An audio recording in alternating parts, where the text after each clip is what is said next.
Hey, what's up? How's everyone doing on this beautiful Saturday afternoon? I hope everyone's staying warm. And it is cold as hell here, and there's still snow on the ground. But what I want to touch on today, guys, is where they got the DNA from, or the IGG, where it shows the perpetrator had four brothers. When we all know that Brian has two sisters, he doesn't have any brothers. So exactly how they got this DNA to show the one of these suspects having four brothers.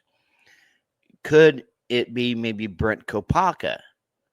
Now, his name's been tossed around in this case for the longest time. I mean, after all the way SWAT took him out, it was very highly suspicious, and it is still sus to me. Well, what about, here's a name that's also been thrown around lately, and over the past 2 years in this case, Enon Harsh. Does Enon Harsh have any brothers? And if he does, how would Enon Harsh's DNA get in the house? I mean, he has admitted that he took a half drank or half used bottle of wine over to the roommates, and Kaylee was ecstatic that she got a bottle of wine, and he said they were all really nice people. And there's been rumors and speculations that when there was all male college students living in the home, that Enon Harsh would go over there for parties. But I haven't seen any documentation on this. It's all just basically for now is all hearsay until I can see some documentation that Enon was in that house when it was all male roommates. And I know Enon Harsh is very weird, creepy. I mean, just look at his interview with that one true crime content creator, where he completely avoided a question, where he instantly went to vaulted ceilings, because he likes to twirl fire sticks. And there's just a lot of stuff in this case, guys, really is very suspicious to me. Almost seems cover-up-ish to me, as well as their treatment of her. She can do no wrong in their eyes, even though she has admitted that she was drunk and she didn't know if it was real or a dream, didn't know what was going on. She had no clue. So why haven't they completely taken her section of the PCA and ripped it up and thrown it away? I mean, you even have Judge Hippler stating that he finds her credible and reliable. Even with her statements to law enforcement, especially Detective Gooch, where she said she was completely drunk. She didn't know if it was real or a dream. She just has no clue what's going on. And in her exact comment, well, he was white. I don't know how he was white, but I knew he was white.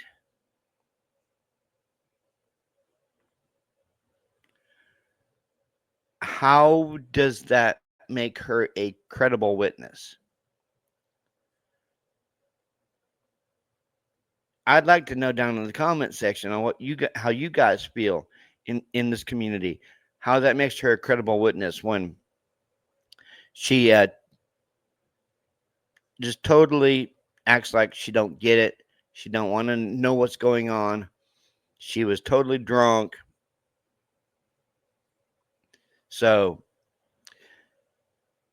I'd also like to know exactly why there's a big uproar because Brian stood there silent when the judge, Judge John Judge,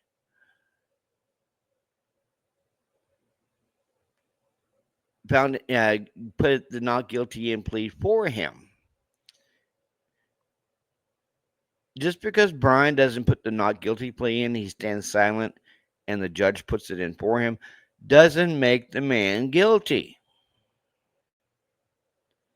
It just means he's not going to plea to some bogus, trumped up charges that he knows in the back of his mind.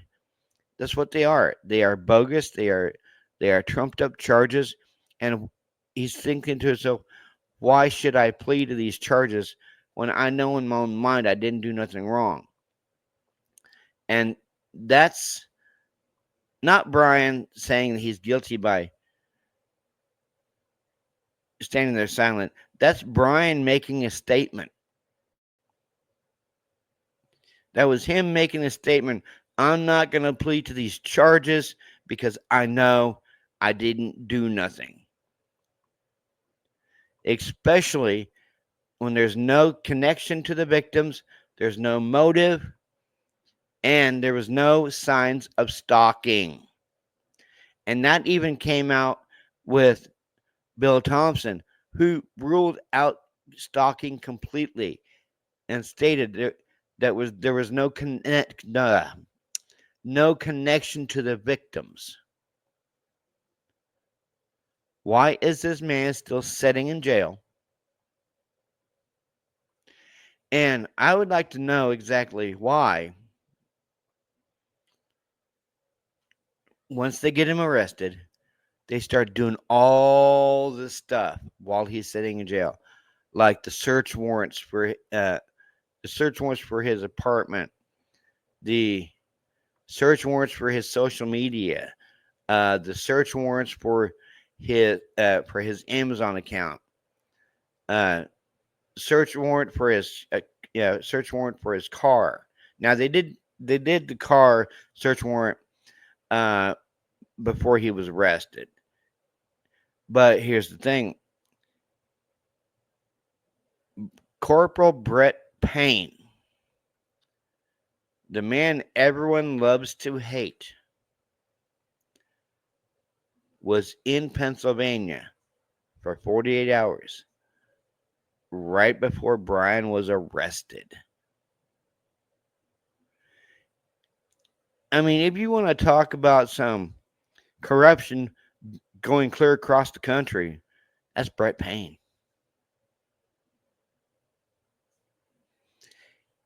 He went from Moscow, Idaho, 48 hours before they arrested Brian, to Albrightsville, Pennsylvania. And while the Pennsylvania State Police and the FBI, when they were all getting ready to storm Brian's parents' home, like they were going to storm it like it was uh, a castle, or storm it like it was a drug lord's home. Brett Payne was at the Pennsylvania State Police station, getting everything ready for Brian, making sure everything was to the T there at the station uh, for Brian's arrival.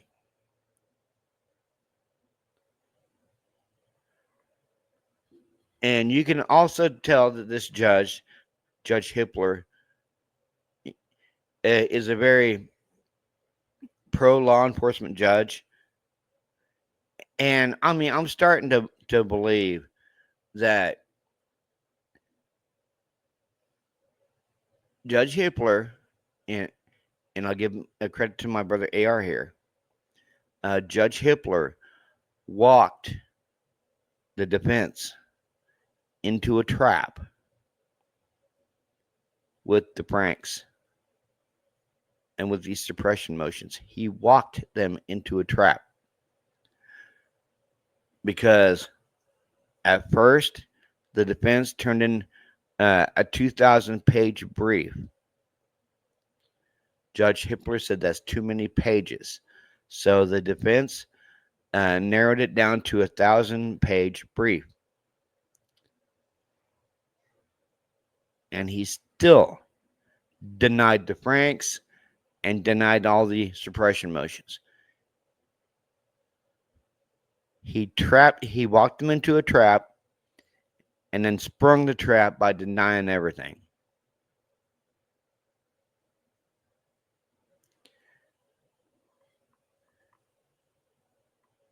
And I'm sorry, that's very wrong of him to do. He knew what he was doing. He knew he was walking them into a trap. And then sprung it by denying everything. Because even his direct comment to the defense and Brian, well, you shouldn't have left your DNA in a knife sheath. What kind of judge says that to a defendant? Well, you shouldn't have left your DNA on the knife sheath. Like, seriously? What type of judge does that? Especially, what type of judge goes, oh, you're saying that the DNA on the knife sheath is not probable cause? Yeah, to me, it's probable cause twice on Sunday.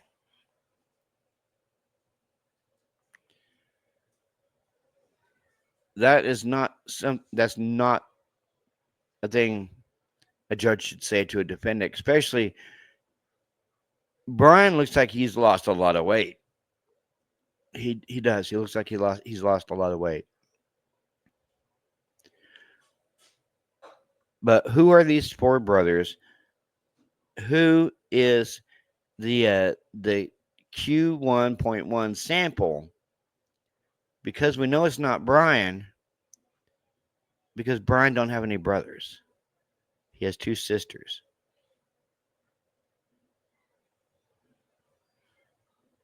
Like, you know what they always say, what is done in the darkness shall be brought into the light. And some of these new documents that I'm dissecting, they're bringing a lot of stuff to light. Especially on Miss Star Witness.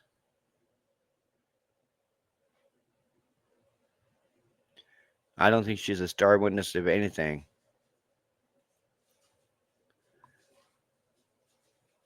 I don't believe her. I don't like her. And if she was truly a surviving roommate, she would have called 911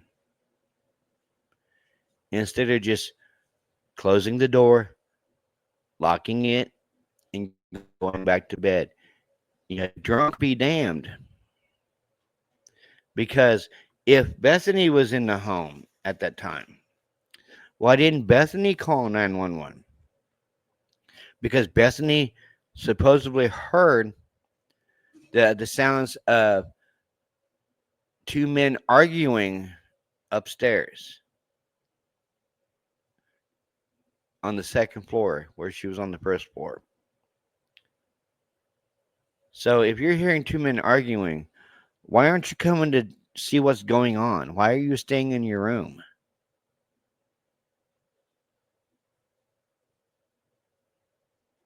Why aren't you just seeing what all the disturbance is?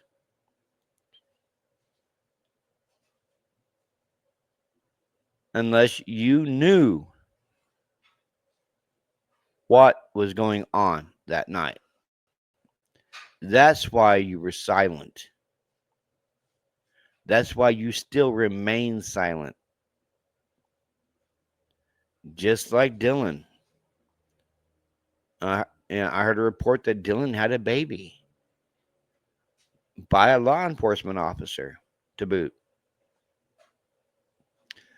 I'm wondering if this law enforcement officer is somebody employed by the Moscow Police Department. Just makes you think.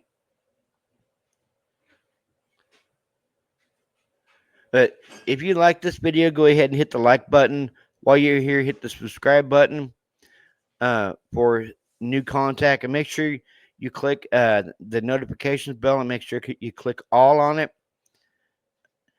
for all my new videos and more deep dives on this case. You guys have a good Saturday afternoon. I'm out.